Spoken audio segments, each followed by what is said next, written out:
तर पाहतोय नक्कीच मुंबईकरांसाठी ही बातमी महत्त्वाची आहे, कारण दक्षिण मुंबईमध्ये काही भागांमध्ये पाणी पुरवठा हा बंद ठेवण्यात येणार आहे।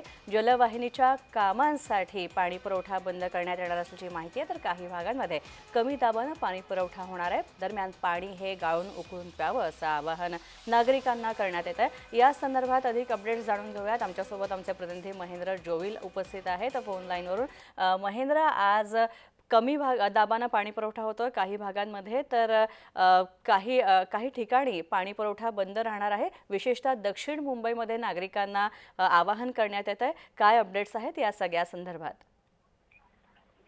त्या मुंबई शहरातील ए, बी व ई या वॉर्डमधील काही परिसराचा जो पाणी पुरवठा आहे तो बुधवारी 28 मे रोजी सकाळी 10 वाजल्यापासून ते 29 मे रोजी दुपारी सकाळी 10 वाजेपर्यंत एकूण 24 तासासाठी बंद राहणार आहे। तसंच काही भागामध्ये कमी दाबाने हा पाणी पुरवठा जो होणार आहे, त्यामुळे नागरिकांना ते पाणी जपून वापरायचं आहे, ते पालिकेकडून आवाहन करण्यात आलं आहे। मुंबई महानगरपालिकेतर्फे ई विभागातील जो पाणी पुरवठा आहे सुरक्षित करण्यासाठी नवीन कामे हाती घेण्यात आली आहेत। या अंतर्गत नवानगर डॉकयार्ड मार्ग येथील जुनी जी 1200 मिलीलीटर व्यासाची जलवाहिनी आहे ती बंद करून आता नवीन 1200 मिलीलीटर व्यासाची जलवाहिनी कार्यान्वित करण्यात येणार आहे।